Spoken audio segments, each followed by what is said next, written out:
Hello everyone, it's Dan from Press for Truth, and I thought I'd make a little video today just to show you my collection of Illuminati archives, rare documents, rare books, and just information on the New World Order in general.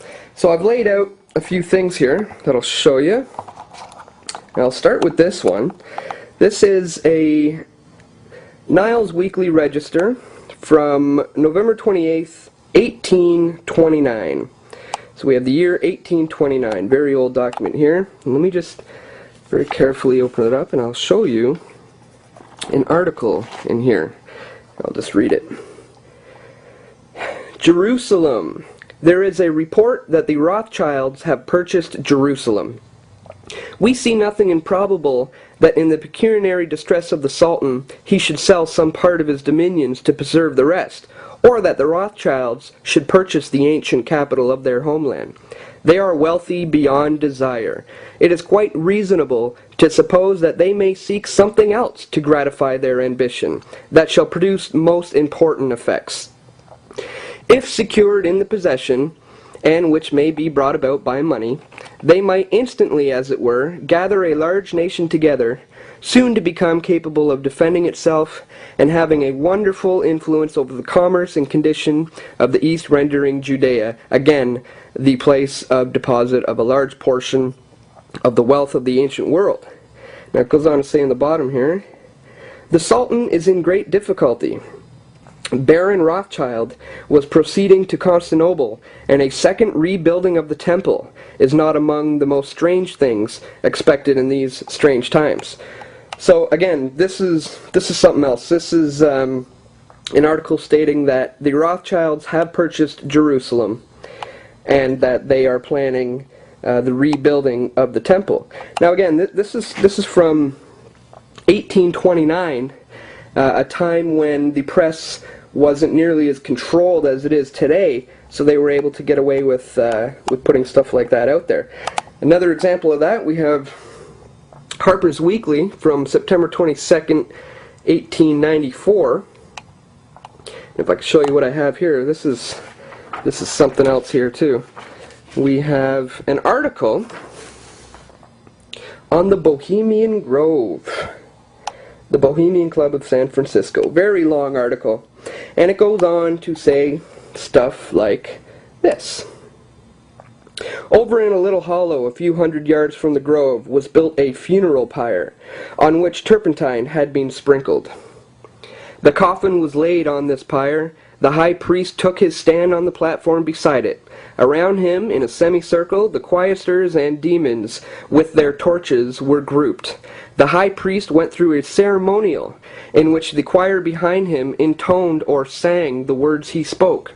He called on the Bohemians to present their cark and cares and heartaches to be put on the pyre and burned up. Then came some jokes pertinent to club members and matters.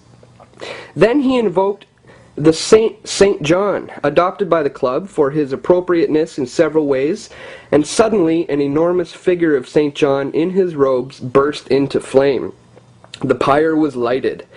Care and the Blue Devils went up in the most beautiful and effective form of fireworks, and amid jubilant cries, the hijinks was over. They've also included artist rendition pictures. Check this out. You have them in their little devils in their robes around the sacrificial altar. We have the giant redwoods there with the little devils dancing around. We have their motto, "Weaving spiders, come not here." That's why I chose the name Weaving Spider for my YouTube channel, because I'm coming for you guys. And yeah, again, this is from September 22nd, 1894. Very, very interesting article there. Okay, what else? We have a copy of Morals and Dogma, what some have called the Bible of Freemasonry, although many Masons would disagree with that claim, but it's commonly referred to as that. A lot of information in there. We have this book here. Very interesting. This was given to me by a girl whose father was a Freemason, and she didn't know much about him or the group that he was a part of. So when he died, a bunch of Masons came to her house and collected all of his books. And she managed to grab this one without them seeing, and she gave it to me with some hope that I could shed some light on this group that her father was a part of. So let me just show you what it says in the front cover here. I hereby agree to receive the work upon the following terms, to which I solemnly promise strict adherence.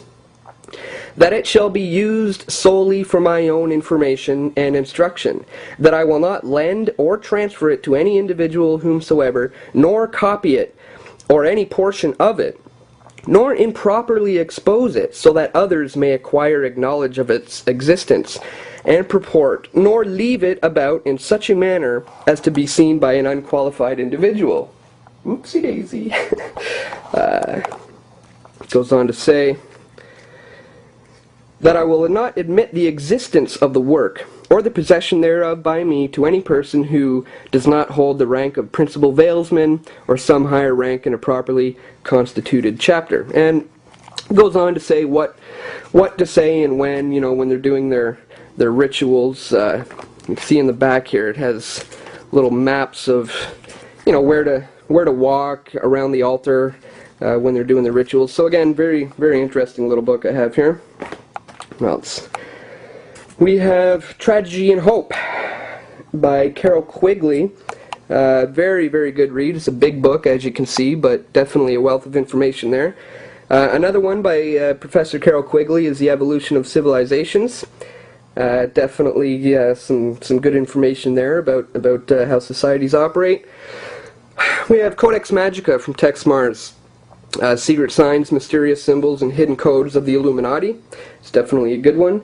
The latest one from Tex is Mysterious Monuments, Encyclopedia of Secret Illuminati Designs, Masonic Architecture, and Occult Places. That is also a very good one. We have Project Lucid. Dark Majesty, The Secret Brotherhood and the Magic of 1,000 Points of Light. This one's one of my favorite ones from Tex, Circle of Intrigue. The hidden inner circle of the global Illuminati conspiracy. Strongly recommend that one. Mystery Mark of the New Age. The Two of Babylon's Papal Worship. This one, Fritz Springmeier, Bloodlines of the Illuminati. I would strongly recommend. A lot of names, a lot of information. It's definitely a good one to have in the collection. What else? Conspirators' Hierarchy. The Story of the Committee of 300 by Dr. John Coleman. This one is excellent. It's a lot of names. A lot of names. I'd strongly recommend it. Behold the Pale Horse by Bill Cooper. It's classic. Gotta have it in the collection. What else? Propaganda by Edward Bernays. This one is excellent. I would strongly recommend it. It truly breaks down the propaganda machine and shows how the masses are manipulated and controlled. What else? The Elite Don't Dare Let Us Tell the People by Robert Ross. Excellent information in this one. The Elite Serial Killers of Lincoln, RFK, JFK, and MLK. It's another good one. Symbols of Freemasonry. Let's see. Most Evil Secret Societies. This one's not that great. This is Paul Martin's book that he signed for me when I confronted him. This is John Kretchen's book that he signed for me when I confronted him. What else? Satan's Government. That one's pretty good. And then just a couple other, like 1984, Brave New World, another Huxley, Da Vinci Deception. So, yeah, that's it. I got a big pile of movies there, about 50 or 60 documentaries, and it's my little workstation here, and a whole bunch of piles, copies of The Nation's Deathbed. And so anyways, that's it.